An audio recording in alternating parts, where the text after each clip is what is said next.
이런 게 삶일까요?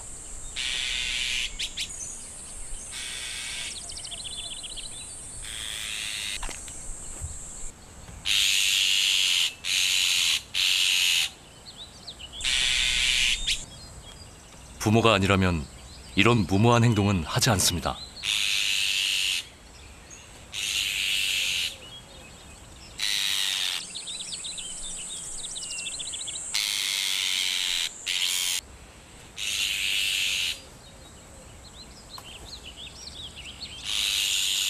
보통 때라면 상대도 되지 않는 싸움입니다.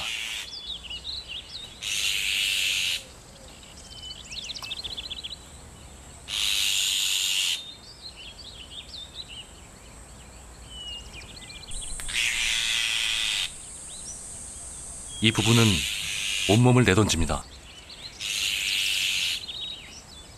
모든 걸 걸면 승부는 좀 달라집니다.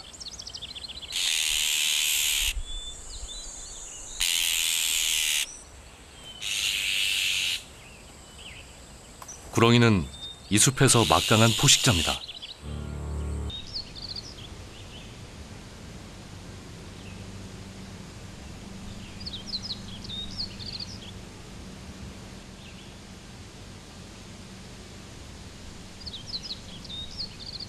먹을 게 많은 계절입니다. 새끼는 이제 15cm 정도로 컸습니다. 맹독이 있으니 두려울 게 없는 삶입니다. 다가올 겨울을 대비해 많이 먹어둬야 하는 시기.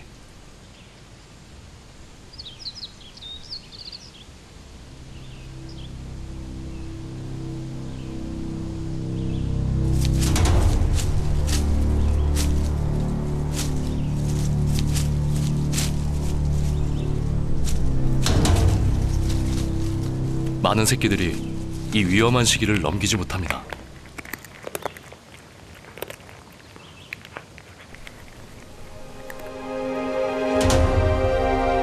살아남는다면 얘기는 달라지죠.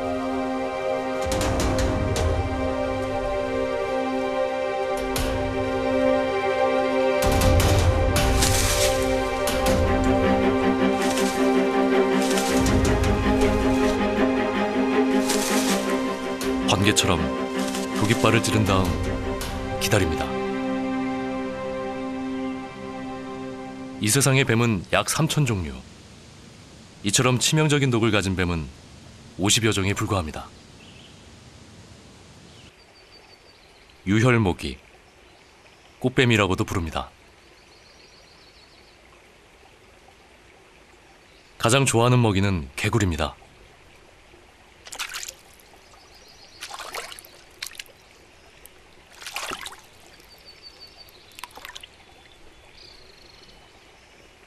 아주 추운 극지방 빼고는 이 지구상의 모든 곳에 뱀이 삽니다.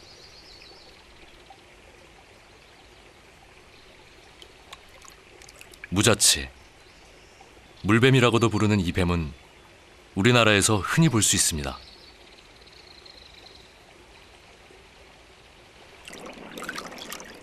물에서 지느러미와 경쟁하는 건 긴 몸.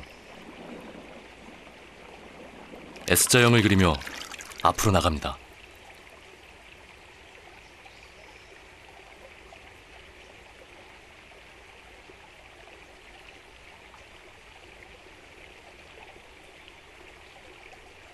강가에 사는 무자치는 개구리나 민물고기를 먹습니다.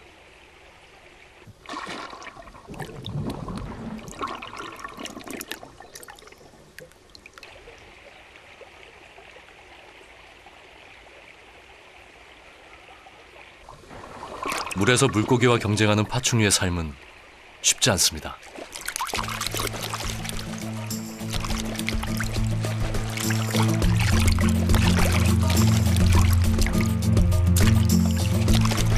열 번 시도하면 한 번 기회가 옵니다.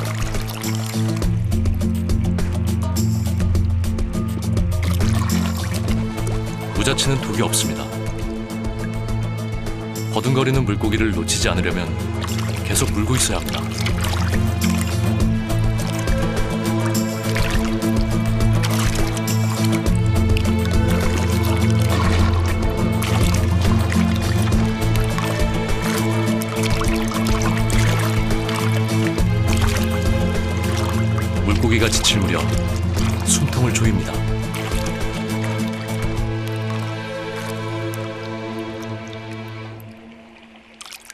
땅과 물, 사는 데는 다르지만 사냥 방법은 같습니다. 긴 몸을 이용합니다.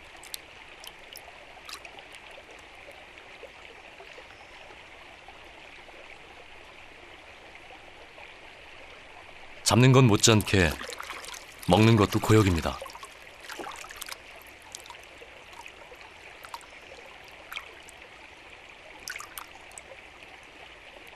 넘기는 데만 거의 30분이 걸립니다. 지느러미와 긴 몸의 싸움이 끝나가고 있습니다.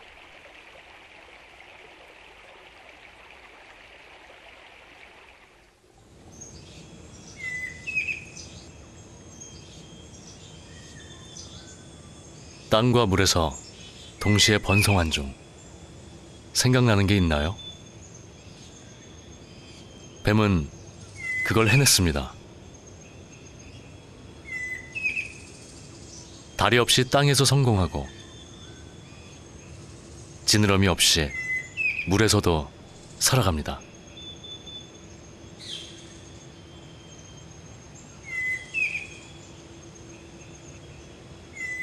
고온다습한 열대우림이 만든 정글, 어둡고 혼탁한 이습지에도 뱀이 삽니다.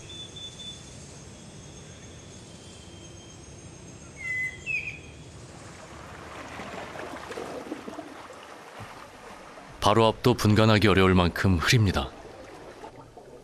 여기에 좀채 보기 힘든 물고기 사냥꾼이 있습니다. 기다란 몸 하나가 분탕을 일으킵니다.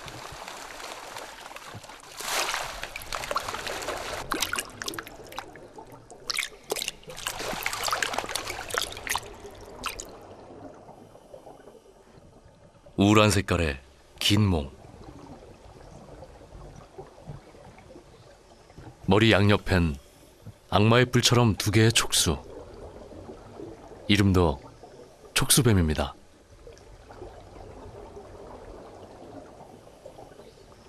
수초의 꼬리를 말고 대부분 시간을 물속에서 보냅니다.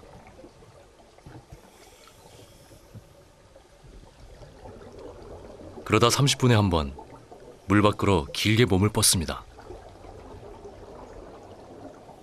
물속에서라도 폐로 호흡을 해야 하니 물 밖으로 머리를 내밀어야 합니다.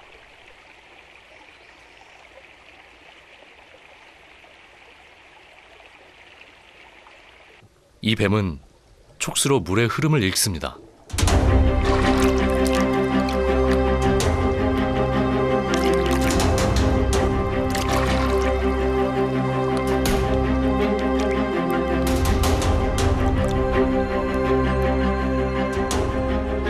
촉수뱀은 유능한 물고기 사냥꾼입니다.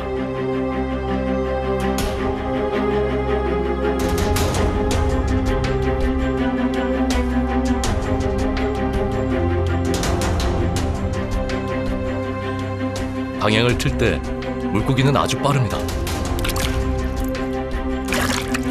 잡으려고 하면 온 힘을 모아 몸을 틉니다.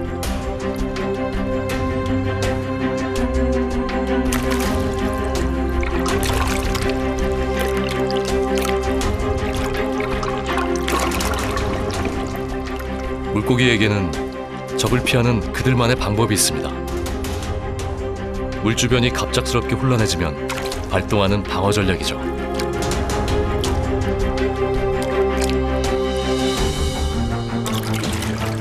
C자형으로 몸을 튼다고 해서 C-스타트라고 합니다.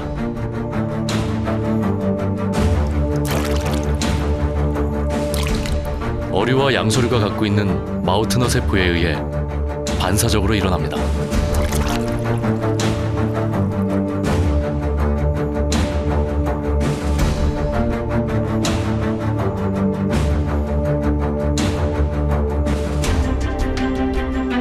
촉수뱀은 갈고리 모양으로 몸을 만들고는 가만히 물고기를 기다립니다.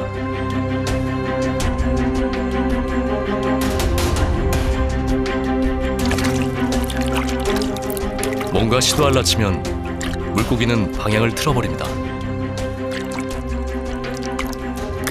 이때 물고기가 걸리는 시간은 0.005초. 촉수뱀이 낚아채는 시간은 0.015초. 물고기보다 서너 배가 느립니다. 계산대로라면 실패해야 합니다. 그런데 꽤 성공합니다.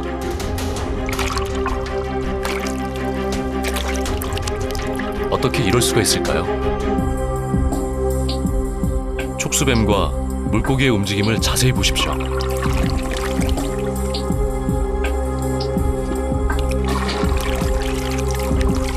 촉수뱀은 물고기가 움직이는 방향을 미리 알고 움직입니다. 이런 전략입니다. 먼저 몸통을 움직여서 물결을 일으킵니다. 물고기는 C자 방향으로 몸을 트는데 촉수뱀 입 쪽입니다. 먹이를 유인하기 위해 먼저 몸통의 물결을 일으킨 거죠.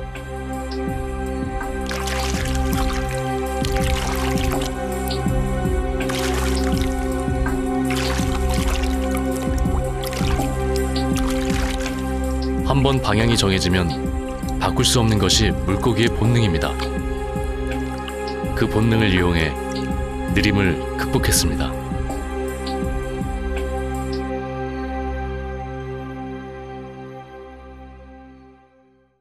이것이 지느러미 없이 물에서 사는 촉수뱀의 전략입니다. 말벌집도 방 곳곳에 애벌레를 들이느라 하루가 다르게 커져갑니다.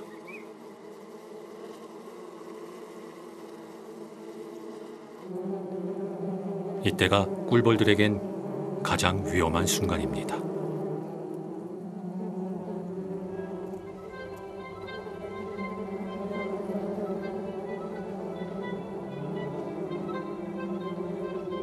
육식성인 말벌은 한 마리가 꿀벌 수백 마리를 죽일 만큼 큰 몸집과 강한 턱으로 무장되어 있습니다.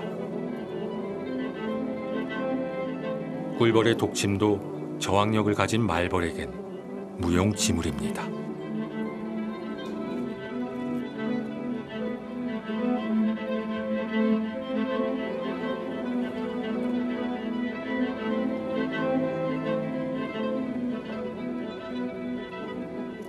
꿀벌도 방어 수단이 있습니다.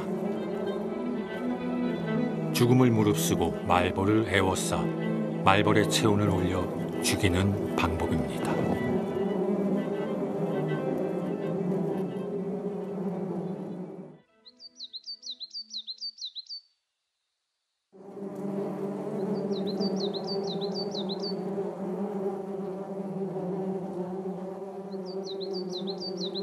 말벌에게 위기가 찾아왔습니다.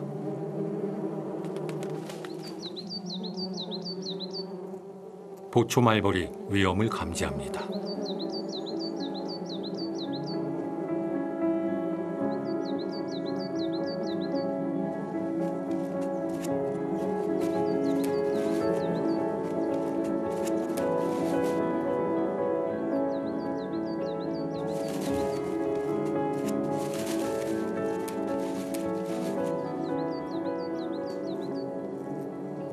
아무리 은밀한 곳에, 아무리 튼튼하게 집을 지었어도 벌매에게 발각되는 순간, 그건 재앙이나 마찬가지입니다.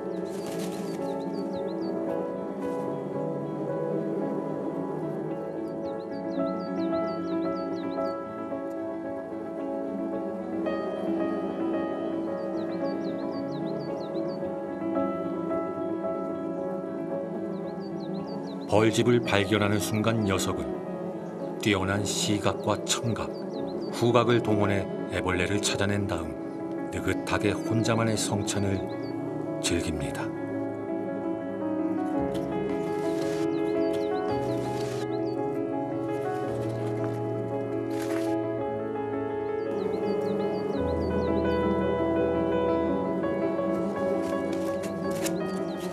숲은 이렇듯 약자가 있으면 강자가 있고 강자가 있으면 더 큰 강자가 있는 냉혹한 전쟁터입니다.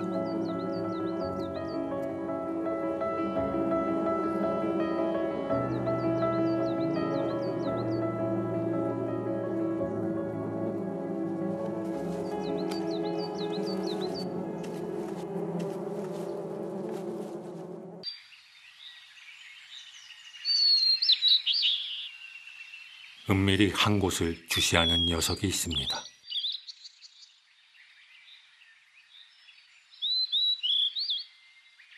벌매는 지금 개구리 사체로 땅벌을 유인하는 중입니다.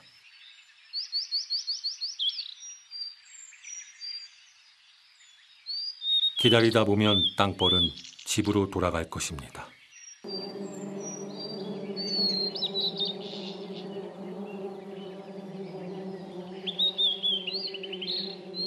땅벌은 땅속 은밀한 곳에 모여 살기에 좀처럼 둥지를 찾기가 쉽지 않습니다.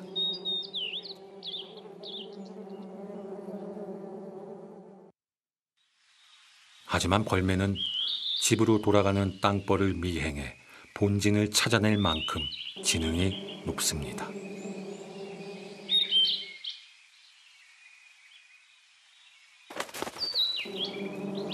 땅벌들이 위험을 감지하였습니다.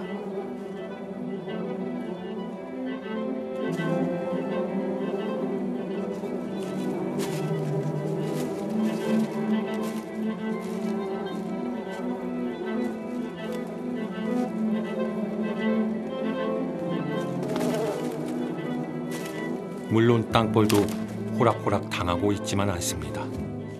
죽음을 각오하고 때로 덤벼들어 침입을 막으려 합니다.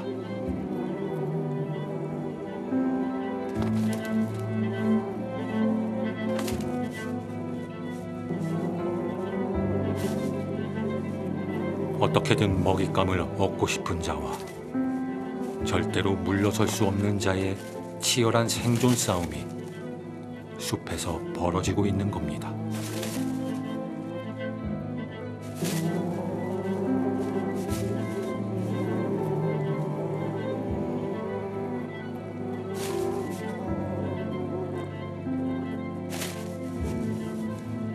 결국 땅벌의 거센 저항에 벌매가 한 걸음 물러섭니다.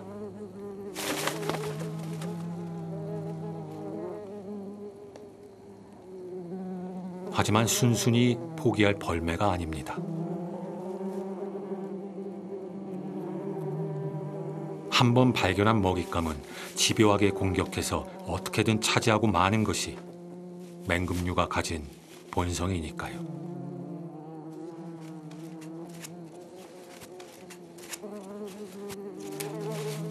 벌매는 새나 설치류를 주로 사냥하는 다른 수릿과의 맹금류처럼 부리와 발톱이 튼튼하지 않습니다. 하지만 더 날카롭고 더 예민합니다.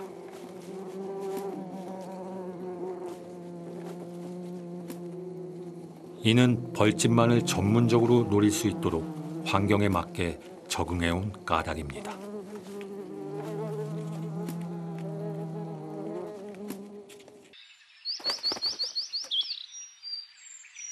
벌매 부부에겐 갓 태어난 새끼가 있습니다.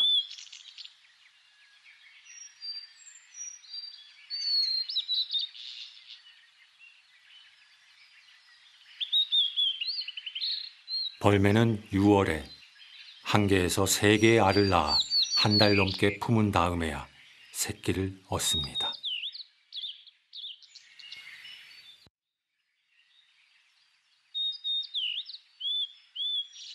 하지만 번식이 처음인 어린 벌매는 보통 1개의 알을 낳는 것으로 알려져 있습니다. 새끼의 먹이 역시 어미가 가져온 땅벌이나 말벌 등의 애벌레입니다.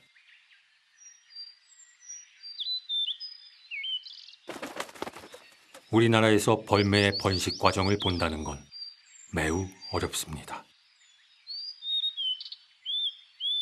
먼 동남아 지역에서 월동한 뒤 북방 지역에서의 번식을 위해 우리나라를 통과하는 나그네 새인 까닭입니다. 이 벌매는 그 나그네 새들 중 극히 일부일 것입니다. 며칠 전 다 먹지 못하고 남겨둔 말벌의 둥지입니다.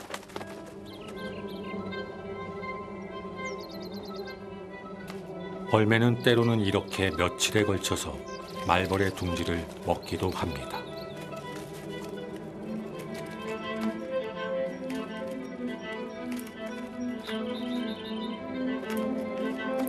야생에서 이런 말벌집을 건드릴 수 있는 천적은 담비와 곰과 오소리 정도입니다. 하지만 공중에 떠 있는 말벌집까지 공격할 수 있는 건 벌매가 유일합니다.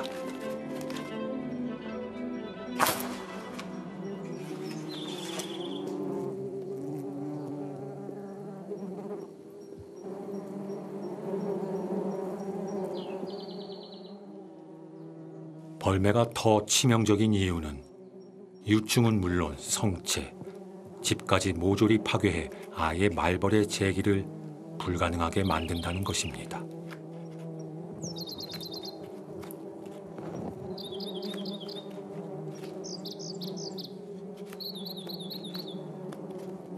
누구도 넘볼 수 없는 공포의 포식자인 셈입니다.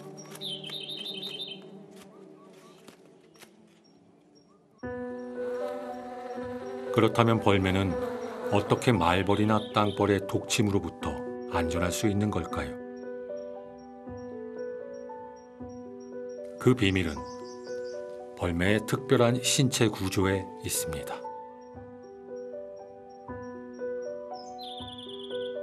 눈과 콧등 외에 몸 전체를 물고기의 비늘처럼 촘촘히 뒤덮고 있는 깃털은 어떤 독침도 막을 수 있는 갑옷과 같습니다.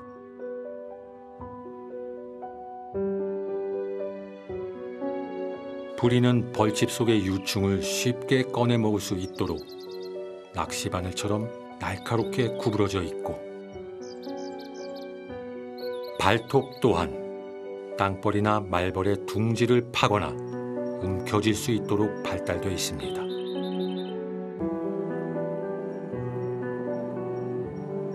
거기에 미끼를 이용해 땅벌이나 말벌을 미행한 다음 둥지를 찾아낼 수 있는 지능까지 갖추고 있죠.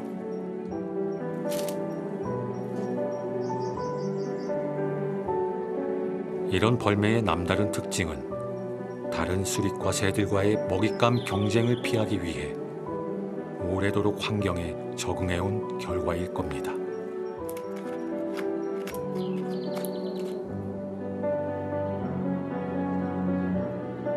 이처럼 먹잇감을 통해 끊임없는 변화 속에서도 질서를 유지해온 자연의 생태계.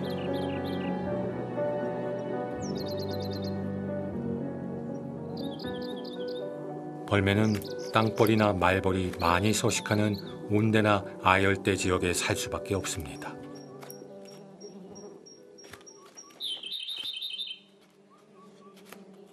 그래서 우리나라의 경우 여름철에야 드물지만 깊은 산속에서 벌매를 볼 수 있는 것입니다.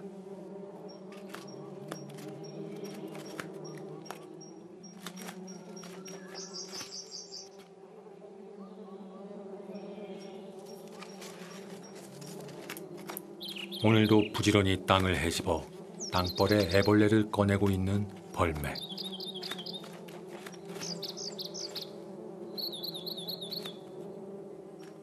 이 벌매도 몇 달 후 날이 추워지고 벌들이 동면에 들어가면 먼 남쪽으로 떠날 것입니다.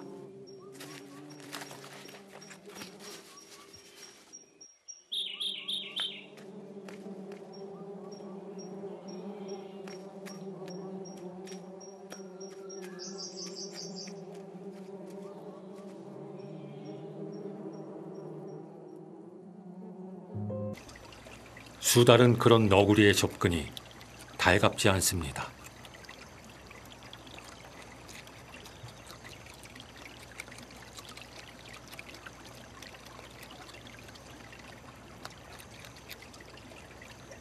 겨울엔 이렇듯 먹이터를 두고 신경전이 종종 벌어집니다.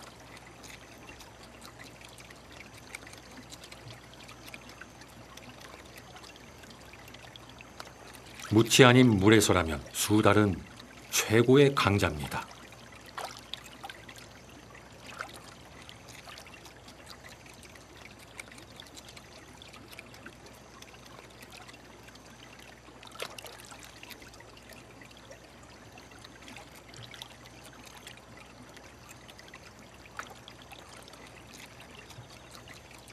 녀석의 몸은 물고기 사냥에 최적화되어 있습니다.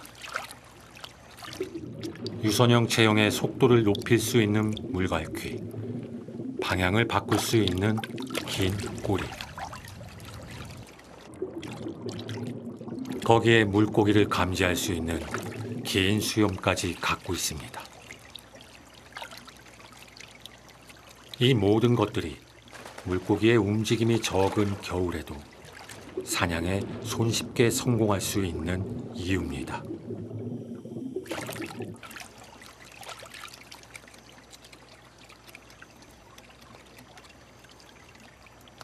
작은 물고기는 잡는 즉시 먹어치우지만 큰 물고기를 잡으면 무태 나가 혼자만의 성찬을 즐깁니다.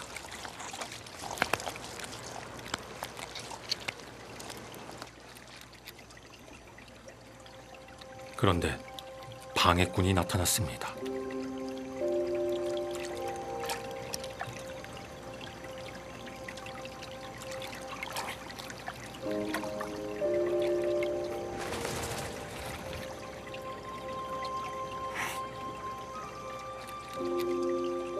또다시 너구리입니다. 녀석은 들쥐, 뱀, 개구리는 물론 곤충까지 먹는 잡식성이지만 먹잇감이 부족한 겨울엔 굶주릴 수밖에 없습니다.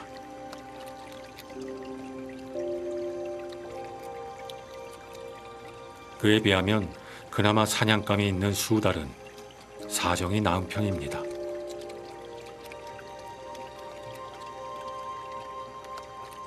이럴 땐 체면불구하고 수달이 먹다 남긴 물고기조차 감사할 따름입니다.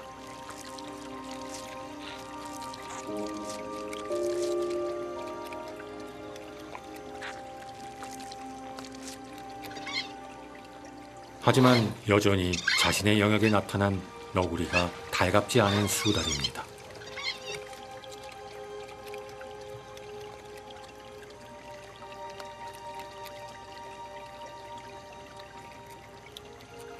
너구리 역시 어렵게 찾은 먹잇감을 순순히 내놓을 생각이 없습니다.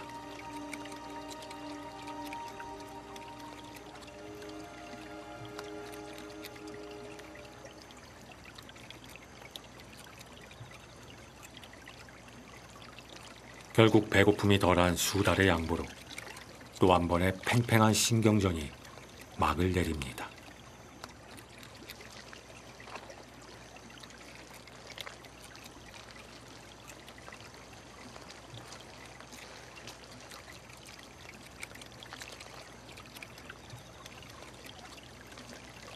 한 번에 2마리에서 4마리의 새끼를 낳는 수달은 물고기를 비롯해 참개와 같은 다양한 먹이를 먹습니다.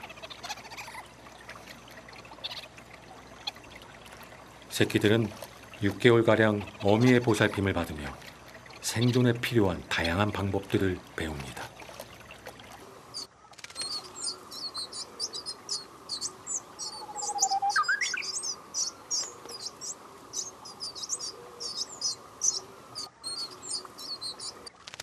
새끼들이 커간다는 건 먹잇감을 구해야 하는 어미의 날개짓도 그만큼 많아져야 한다는 걸 의미합니다.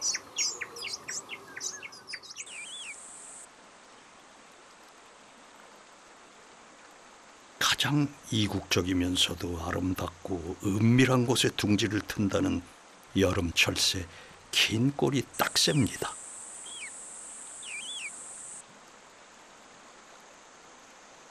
녀석들은 번식을 위해 먼 동남아로부터 장거리 여행을 거쳐 이곳에 둥지를 틀게 됐습니다.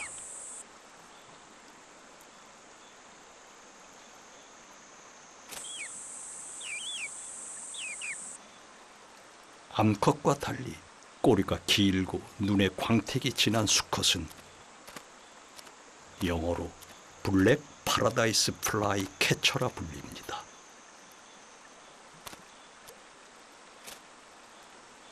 천국의 검은 사냥꾼이란 뜻입니다.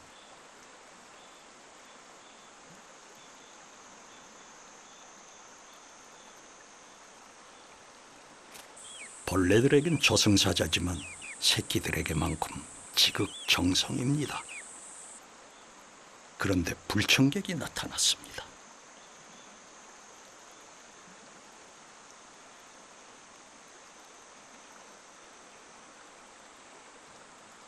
아무리 쪼고 쪼아도 계속 밀려드는 개미 떼입니다.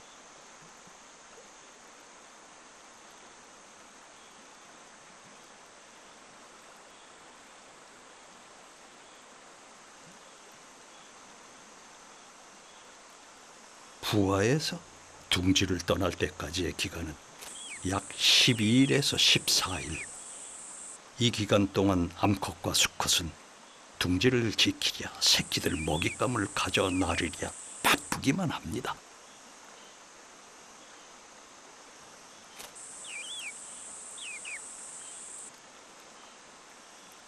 하지만 개미들의 집요한 공격도 만만치가 않습니다. 끊임없이 물어뜯으며 새끼들을 괴롭힙니다.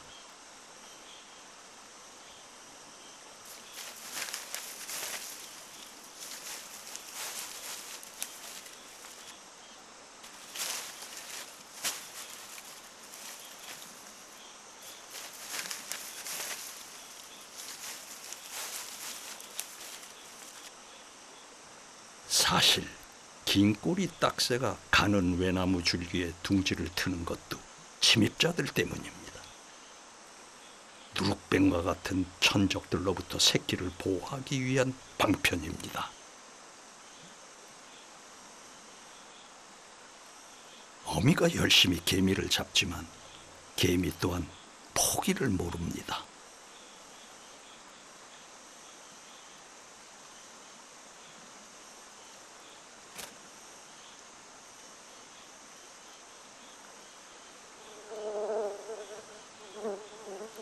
이번에는 참땅벌입니다.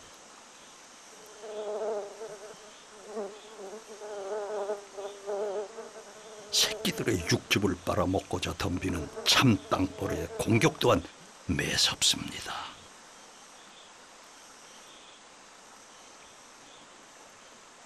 과연 긴꼬리 딱새 새끼들은 이 불청객들의 전방위적인 공격을 막아내고 무사히 둥지를 떠날 수 있을까요?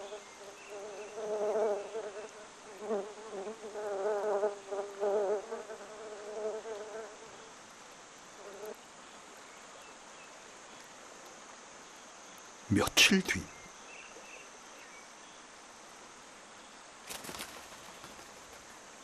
수컷 긴꼬리 딱새의 행동이 수상쩍다 싶었습니다. 결국 둥지엔 무참히 희생된 새끼들만 남았습니다.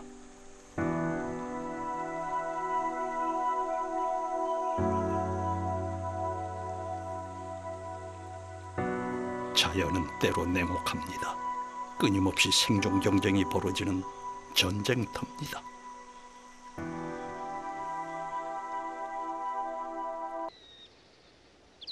배추 흰나비 애벌레입니다.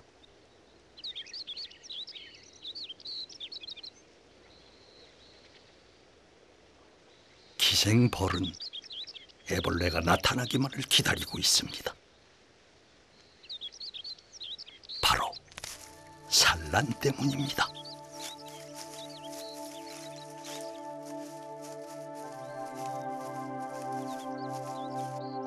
번식기가 되면 기생벌은 나비애벌레의 몸에 침처럼 생긴 산란관을 꽂아 넣습니다.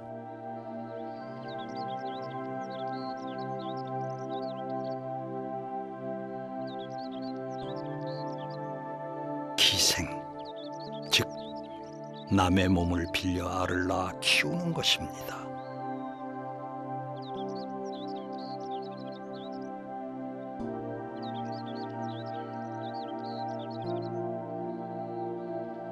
결국 나비 애벌레는 고통 속에 죽게 되고 기생벌의 애벌레는 나비 애벌레의 몸을 먹고 성장합니다.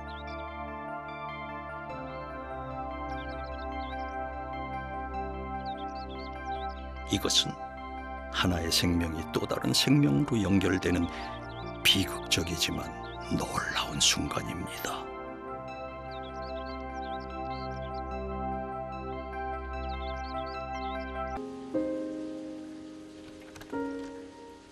바깥 출입이 드문 수행자들에게 갑자기 내린 폭설은 대수롭지 않은 일일 수 있습니다.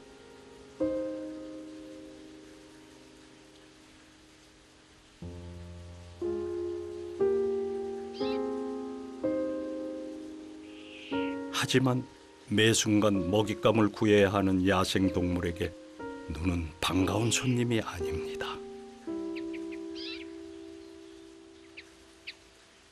많은 먹잇감이 눈 속에 묻히거나 동면에 들어가 나오지 않기 때문입니다.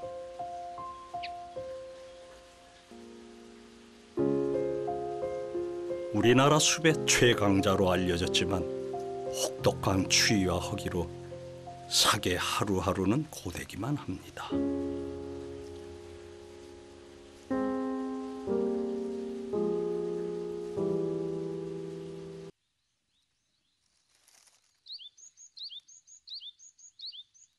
은밀한 사냥꾼이 먹잇감을 노립니다.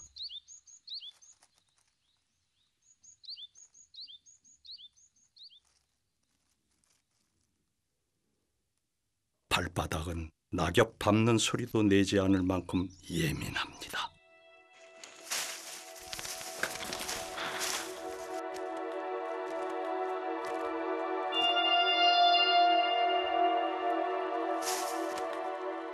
그러나 많은 새를 잡는 것은 쉽지 않습니다.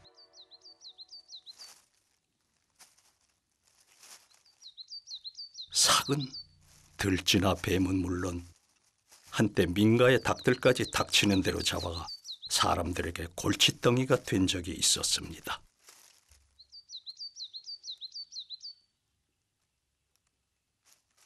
하지만 요즘은 외진 곳에서 은밀하게 살아가고 있습니다.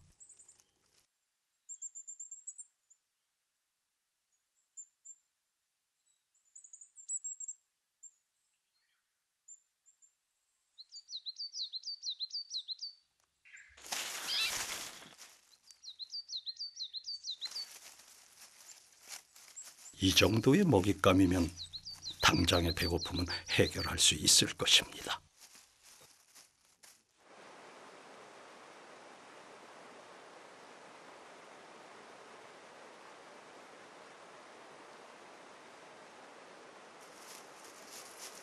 한순간의 방심도 허용되지 않습니다. 굶주린 적들이 도처에 널려 있기 때문입니다.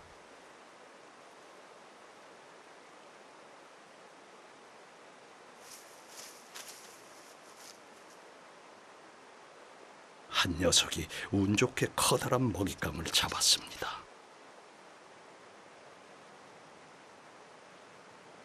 하지만 이곳은 다른 녀석의 영역입니다. 이럴 땐 주랭랑이 상책입니다. 삭의 세계에서 영역 침범은 곧 처절한 응징이 뒤따릅니다.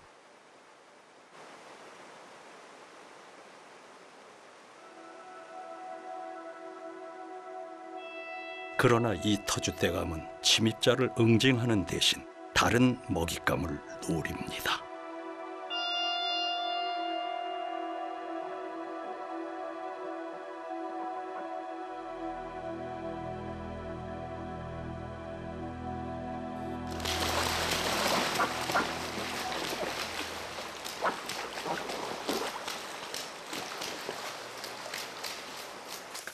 한순간에 결정돼 버린 생사.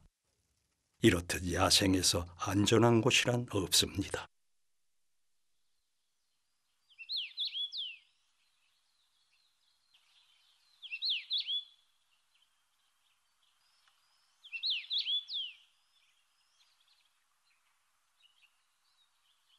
아침이 되자 강의 숲이 활력을 되찾습니다.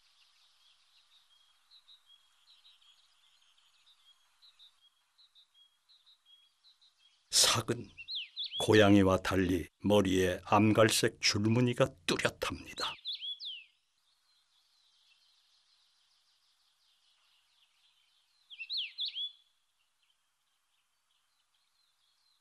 야행성으로 알려졌지만 굶주릴 땐 밤낮이 따로 없습니다.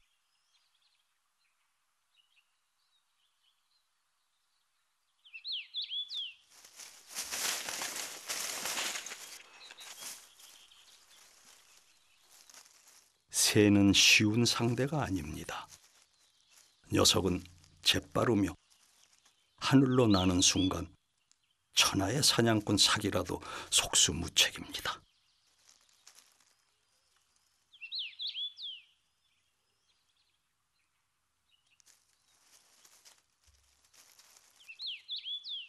아무리 작은 먹잇감이라도 혼신을 다하는 게 맹수의 본능입니다.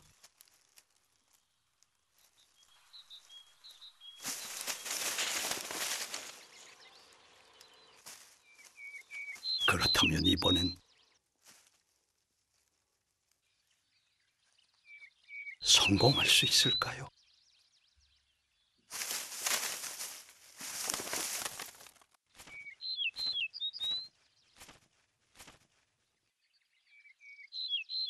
뛰는 녀석 위에 나는 녀석이 있습니다.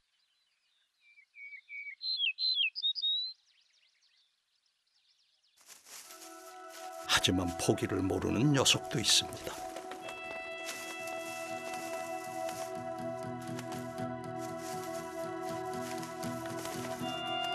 실패는 거듭됩니다.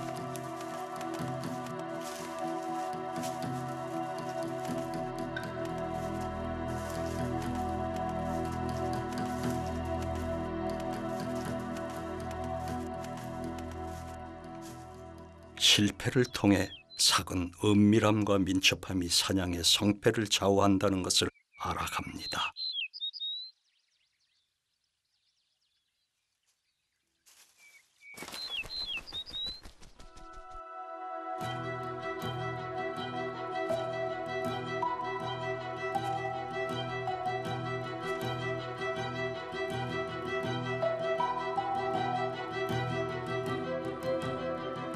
그리고 무엇보다도 포기하지 말고 끝없이 시도해야 한다는 사실도 터득해 가지요.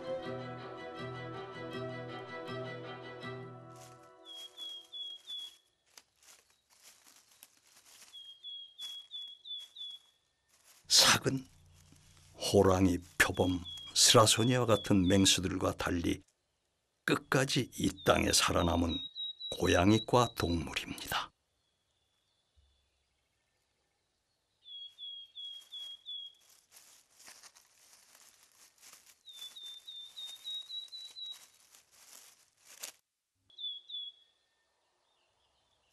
삭은 우리 야생의 먹이 사슬에서 가장 꼭대기를 차지하고 있습니다.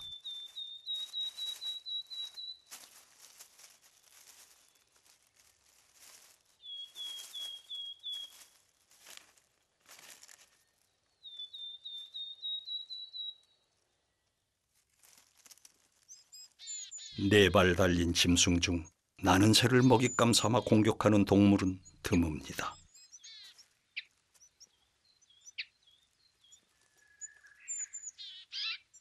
귀는 360도로 열려 있고 발바닥은 스펀지만큼이나 부드럽습니다.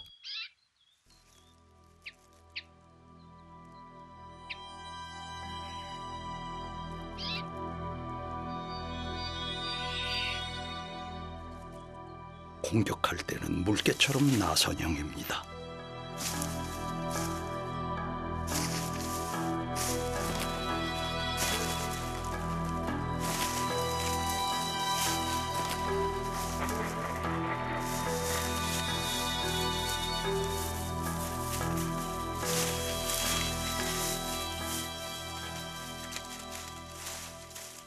사냥은 말 그대로 정광석화처럼 끝나버립니다.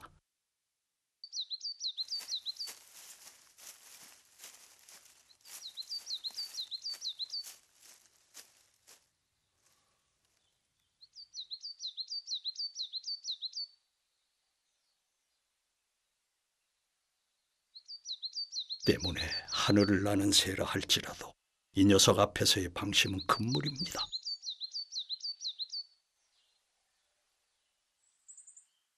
그렇다면 삭은 어떻게 새의 속도와 높이를 극복할 수 있었을까요?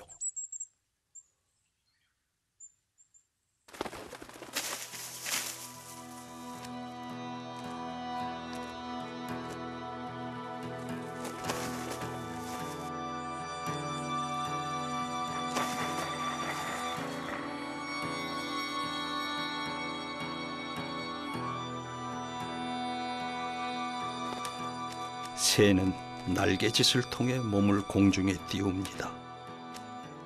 하지만 삭에게도 비밀 병기가 있습니다. 근육으로 무장된 뒷다리입니다. 그것은 마치 보조 추진 로켓처럼 몸을 솟구치게 만듭니다.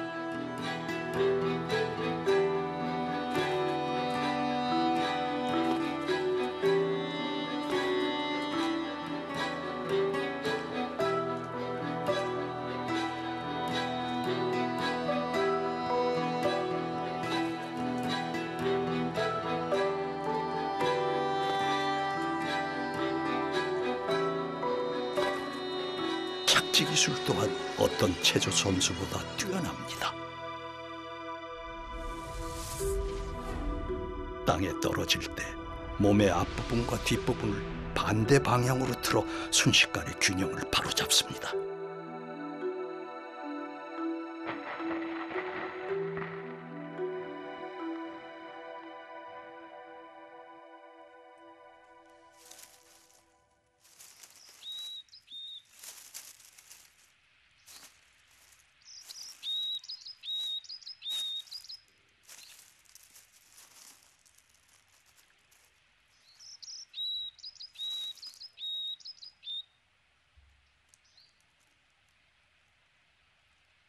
이처럼 삭은 은밀하게 적진에 침투할 수 있는 스텔스 기능과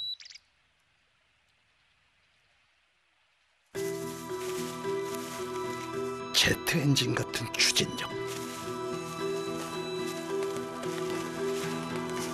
그리고 유도 미사일에 버금가는 정확성을 갖췄습니다.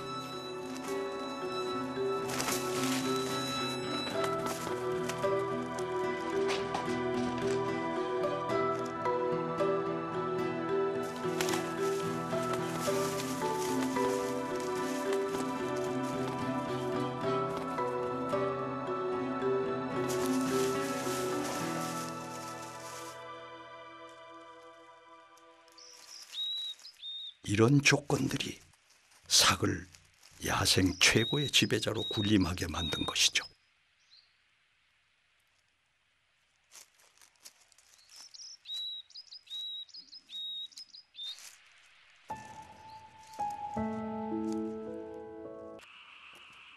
강변의 털을 잡은 삭 한 마리가 사냥에 나섭니다.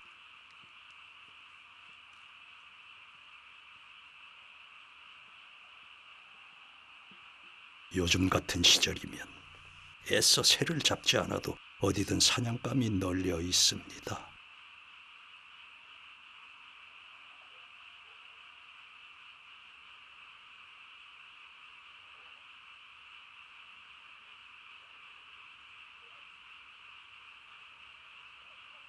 위험을 감지한 뱀이 공격 자세를 취해보지만 물러설 삭이 아닙니다.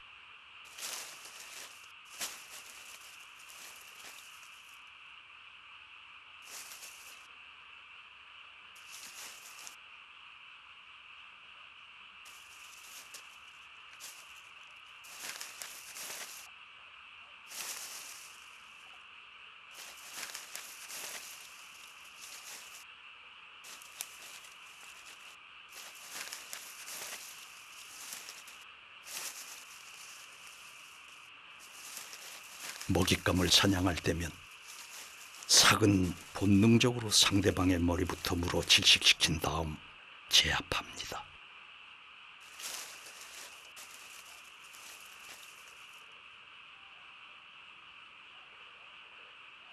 그리곤 대부분의 고양이과 동물이 그렇듯 은밀한 곳에 숨어 자신만의 성찬을 즐깁니다. 진돗개처럼 풍산개처럼 제주에 제주견이 있다는 이야기는 전설처럼 그저 떠도는 이야기인 줄 알았습니다. 거침없이 숲을 속으로 뛰어들어가는 녀석들.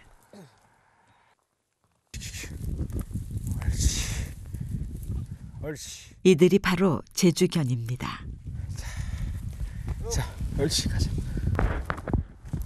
사냥감이 있는 곳이라면 제주견은 망설임이 없습니다. 가시덤불의 아픔보다 본능이 먼저 앞장을 섭니다. 올해 8살, 녀석의 이름은 용머루. 한라산 수풀더미 속에서 냄새로 사냥감을 쫓습니다. 유난히 발달한 코를 가졌습니다.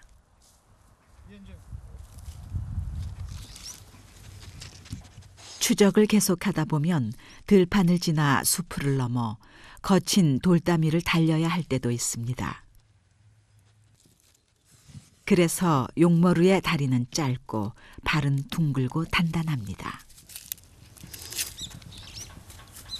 제주견은 바람이 많이 불다 보니까 개가 체형이 얕고 그 다음에 모든 각이 곡선이 둥글고 다른 개에 비해서 이 안반에서 뛰기 때문에 거친 화산에서 뛰기 때문에 발통이 상당히 이렇게 종지발이라고 해서 단단하고 굽이 이게 모여 있어요. 또렷한 인상이 참 영리해 보입니다. 날렵한 작은 몸집과 발. 몇 날 며칠을 산속에서 보내도 추위를 견디게 하는 풍성한 털이 온몸을 뒤덮고 있는 제주견은 사냥개입니다. 자, 꼬맹이. 자. 하이. 사냥을 하려면 무엇보다 주인과 호흡이 잘 맞아야 합니다. 이리 와. 옳지. 주인의 지시를 충실히 따를 수 있을 때만이 제 본분을 다할 수 있습니다. 자, 이리 와. 옳지. 이리 와. 옳지. 제주견을 만든 것은 한라산이지만 제주견을 사냥개로 훈련시킨 것은 제주 사람들이었죠.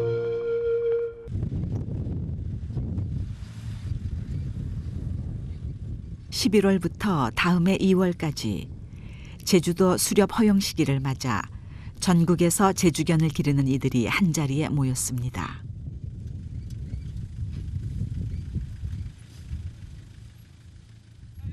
사냥개는 사냥을 하면서 성장합니다. 제주견이 그 특성을 유지하려면 부지런히 훈련을 해야 합니다. 노루라든지 이 까뚜리 같은 것이 뭐 개가 직접 물 수도 있고 보호조수에 유념해 주셔가지고 통제를 확실히 해주시고 그다음 까뚜리 그 암권 같은 건 잡지 마시고요. 한 사람당 장꽁 3마리 이상 잡아서는 안 되니까 장꽁 3마리 해서. 사냥은 주인에 대한 특별한 충성심을 시험하는 자리이기도 합니다. 제주견들은 충성심이 다른 개에 비해서 자기가 통증이 유발됐을 때 그 통증을 벗어나려고 그러는데 이제 어린 애들이나 노약자들이나 이렇게 꼬리라든지 발 이런 게 밟았을 때 제주견들은 낑낑낑 거리긴 하지만 사람한테 공격을 하지 않습니다. 예를 들어서 과학적이긴 하지만 귀를 잠깐 한번 물어서 보면 예를 들어서 이렇게 낑낑낑낑만 거리지 사람한테 공격을 하질 않아요.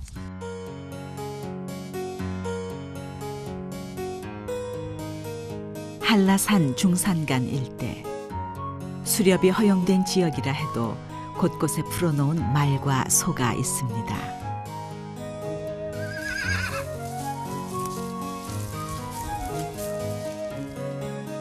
자칫 함부로 뛰어다니다가는 제주견이 다칠 수도 있는 일.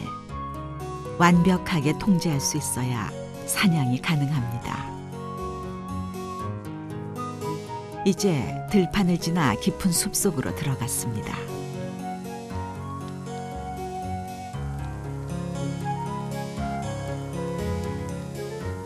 사냥의 방법은 단순합니다. 제주견이 꿩을 쫓으면 하늘로 날아오를 것이고 그때 총을 쏘아 맞추면 됩니다.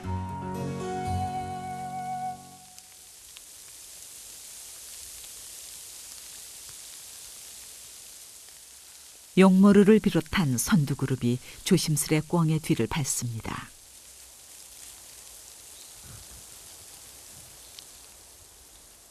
무언가 발견한 모양입니다. 꿩 냄새가 점점 더 가까워 오자 움직임이 빨라졌습니다.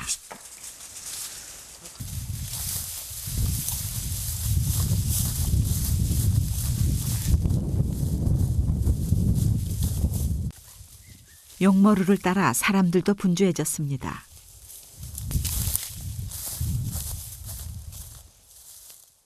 예민하고 재빠르기는 꿩 또한 둘째가라면 서러울 터.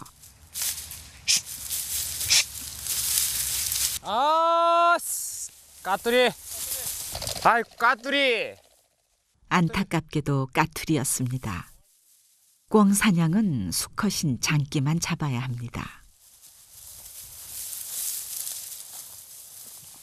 이리저리 쉴 새 없이 움직이던 용모루가 잠시 호흡을 고르는가 싶었는데 움직임이 예사롭지 않습니다.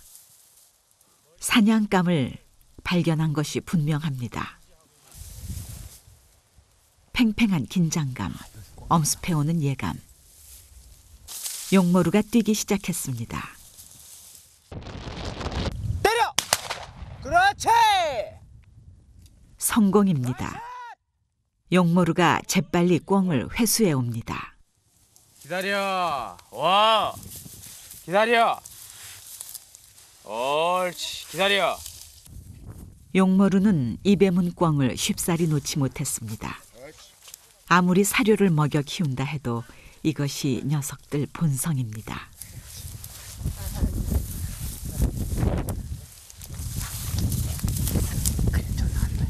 자, 축하드립니다. 자, 선배. 자, 헤이. 자, 헤이. 많이 잡아서 즐거운 것이 아닙니다. 순간의 짜릿함이 더 좋습니다.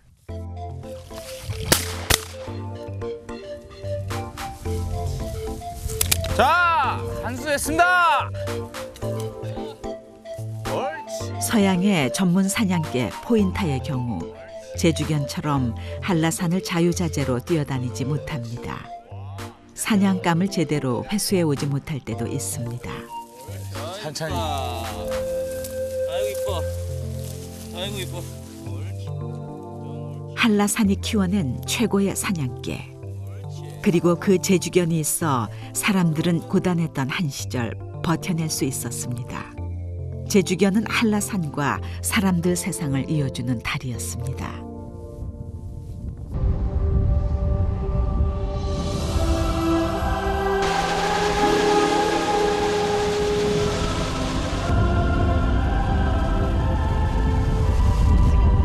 연어와 그 연어를 잡아먹는 불곰을 가장 잘 볼 수 있는 지점으로 가고 있습니다.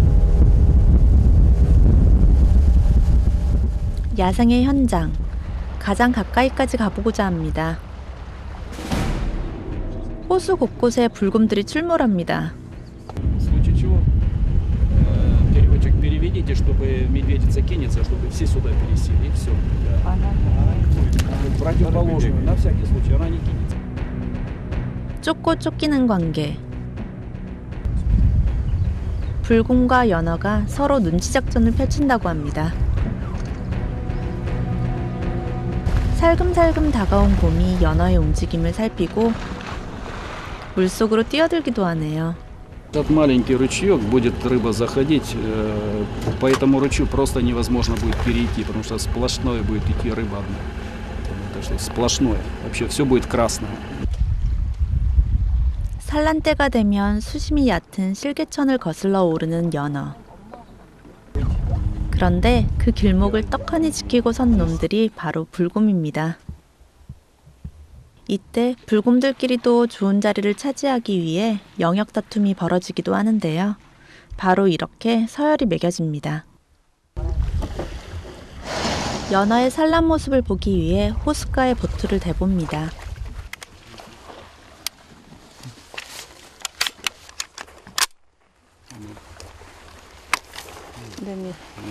пока не совсем покраснела, это Да, они и, здесь да, ждут, и рыба пока еще не готова. 연어는 산란할 때가 되면 수온, 수심, 바람의 방향까지 최적의 조건으로 갖추어질 때를 기다려 비로소 산란을 합니다. 새 생명을 잉태하기 위해 죽을 힘을 다해 쿠릴로스로 찾아드는 연어. 그 연어를 잡아먹기 위해 연어의 뒤를 쫓는 야생 불곰. 생명을 탄생시키려는 연어와 연어를 잡아먹어야 살 수 있는 불곰. 야생의 생존 본능을 통해 조화된 대자연의 모습을 깨닫게 해줍니다. 지금 한 3m 정도밖에 안 돼 보이는데요? 아니, 5m? 봄이 다가옵니다. Спокойно, брат. Стать выше немножко. Критическое. Тем более он увлечен, ловит рыбу, проявляет недовольствие. Проявил. 불곰의 움직임이 예사롭지 않음을 느끼는 세르게이. 다행히 불곰이 다시 연어에게 정신을 빼앗깁니다. 민첩하게 움직이는 불곰은 앞발톱을 이용해 연어를 내리쳐 기절시키고 통째로 씹어먹어 버립니다.